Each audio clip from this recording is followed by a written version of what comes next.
पुराने समय की बात है। भारत के एक छोटे से गांव में रवि नाम का एक गरीब किसान अपनी पत्नी राधा के साथ रहता था। रवि सीधा सादा और मेहनती था, जबकि राधा बहुत चतुर और समझदार थी। रवि और राधा का जीवन बड़ा ही साधारण था। वे एक छोटी सी झोपड़ी में रहते थे, जहाँ कच्ची दीवारों पर गोबर से लिपाई की जाती थी। झोपड़ी में ही एक छोटी सी रसोई थी, जहाँ राधा मिट्टी के चूल्हे पर खाना बनाती थी।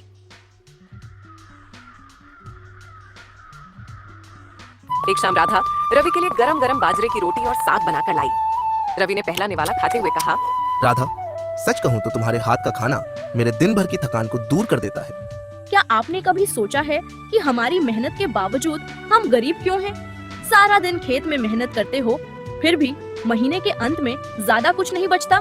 रवि ने कुछ सोचते हुए जवाब दिया, राधा, हमारे पास जमीन बहुत कम है। फसल का आधा हिस्सा भी कर्ज चुकाने में चला जाता है। ऐसे में बचता ही क्या है? मुझे लगता है कि अगर हम समझदारी से काम करें और कुछ नई तरकीबें अपनाएं, तो शायद हमारी जिंदगी में कुछ बदलाव आ सकते हैं। रवि ने हंसते हुए कहा, राधा, तुम तो बड़े बड़े सपने देख रही हो। हमारी किस्मत में जो लिखा है वह मिल ही जाएगा। कुछ समय बाद गांव में एक नए व्यापारी सेठ दीनानाथ गांव में आया। वह बड़ा अमीर दिखता था। उसने गांव के चौपाल पर इकट्ठा हुए किसानों से कहा, सुनो गांव वालों, मैं तुम्हारी फसल खरीदूंगा और उसका दाम भी ऊंचा दूंगा, पर एक शर्त है, आप सबको अपनी फसल मुझे ही बेचनी होगी। ऐसा करने से आपको तुरंत नकद पैसे मिल जाएंगे। गांव के किसानों ने उसकी बातों पर विश्वास कर लिया। उन्हें ऊंची कीमत का लालच भा गया था। अगले दिन सेठ ने घोषणा की, याद रखिए, मुझे फसल का पूरा हिस्सा चाहिए। अगर कोई मुझे बीच में रोककर बेचता है तो मैं उसकी फसल नहीं खरीदूंगा। राधा, जो दूर से सब देख रही थी, वह व्यापारी की चालाकी समझ गई। रात में उसने रवि से कहा, रवि, मुझे उस सेठ पर भरोसा नहीं है। वह हमें ठगने आया है। अगर हम अपनी पूरी फसल उसे बेच देंगे तो अगली फसल तक हम फिर से कर्ज में फंस जाएंगे।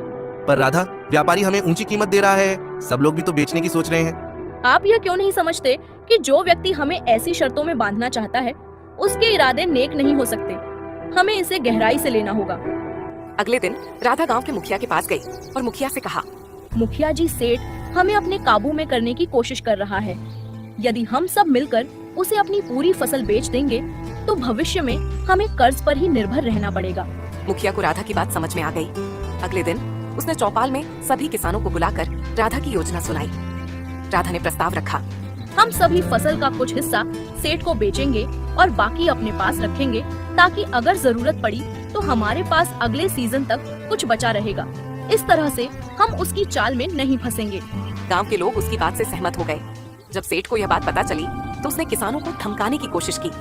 राधा की योजना के कारण गांव वालों ने जब सेठ दीनानाथ को फसल बेचने से मना कर दिया तो सेठ को भारी नुकसान हुआ। उसने यह बात मन में रख ली और गांव के जमींदार के पास जाकर अपनी बेइज्जती का बदला लेने की योजना बनाई। जमींदार ने पहले भी गांव वालों से कर्ज वसूलने के लिए नए नए तरीके अपनाए थे, लेकिन राधा की चतुराई से उसे हर बार हार का सामना करना पड़ा। ऐसे में जब सेठ दीनानाथ ने उससे हाथ मिलाने का प्रस्ताव रखा तो उसने तुरंत हामी भर दी। जमींदार साहब, हम दोनों का मकसद एक ही है। आपके गांव के लोग हमारी बात नहीं मानते और वो राधा हर बार हमारी चाल को नाकाम कर देती है। उस औरत ने मेरा नाम गांव में बदनाम कर दिया है। उसे सबक सिखाने का वक्त आ गया है। हाँ, फिर क्या सोच रहे हैं? मिलकर ऐसा जाल बिछाएंगे कि ये गांव वाले कभी हमारी बात से मुंह नहीं मोड़ सकेंगे। फिर सेठ और जमींदार मिलकर गांव की फसल खराब करने की योजना बनाई। वे जानते थे कि गांव वाले केवल खेती पर निर्भर थे और फसल ही उनकी आर्थिक रीढ़ थी। उन्होंने अपने आदमियों को गांव के खेतों में कीड़े और जहरीली दवा डालने का आदेश दिया ताकि फसल खराब हो जाए। जमींदार के आदमी रात में खेत में जाकर जहरीली दवा डाल देते हैं। अगले दिन सभी गांव वाले खेत में खड़े थे और उनकी फसल पूरी तरह से सूख चुकी थी। रवि और अन्य किसान चिंतित होकर अपने खेतों की हालत देखकर लौट गए। रवि ने राधा से कहा, राधा, पता नहीं कैसे हमारी फसल अचानक से खराब कैसे हो गई।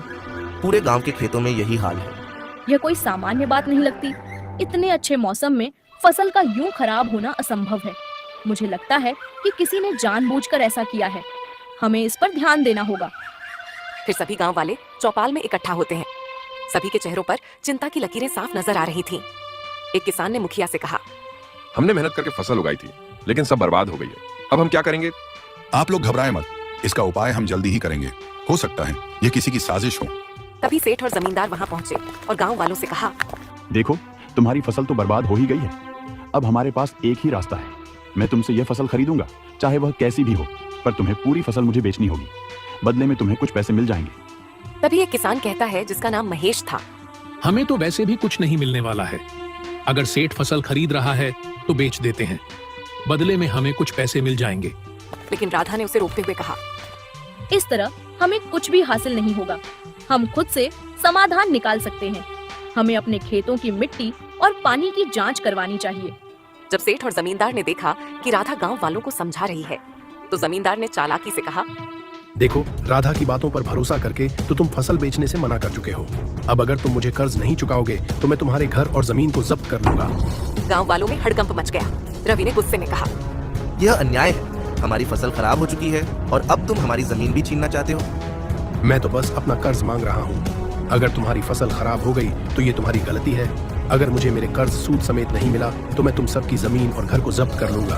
तभी राधा ने मुखिया से कहा, मुखिया जी, मुझे लगता है सेठ और जमींदार ने मिलकर हम गांव वालों की फसल खराब की है, ताकि हम सब उनके कर्ज में फंस जाएं। सेठ ने डरते हुए कहा, ये तो हम पर एक इल्जाम है। तुम्हारे पास तो कोई सबूत भी नहीं है। सबूत है, हमारे खेतों में कीड़ों और जहरीले पदार्थों के निशान हैं। गांव के लोग खुद गवाह हैं कि उन्होंने सेठ के आदमियों को रात में खेतों के आसपास देखा है। मुखिया ने जांच का आदेश दिया और जब जमींदार के घर की तलाशी ली गई तो उसके कमरे की अलमारी में जहरीले पदार्थ की थैली मिली।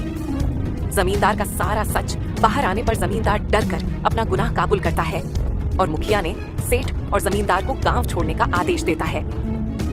राधा की चतुराई और गांव वालों की एकजुटता से सेठ और जमींदार की साजिश नाकाम हो गई। गांव वालों ने मिलकर फिर से अपनी फसल को उगाने का काम शुरू किया। इस बार उनकी मेहनत रंग लाई। जमींदार और सेठ के चले जाने के बाद गांव में खुशी और शांति का माहौल बन गया। राधा की समझदारी ने गांव को एक नई दिशा दी। सभी गांव वाले उसकी प्रशंसा करने लगे और उसे आदर्श मानने लगे।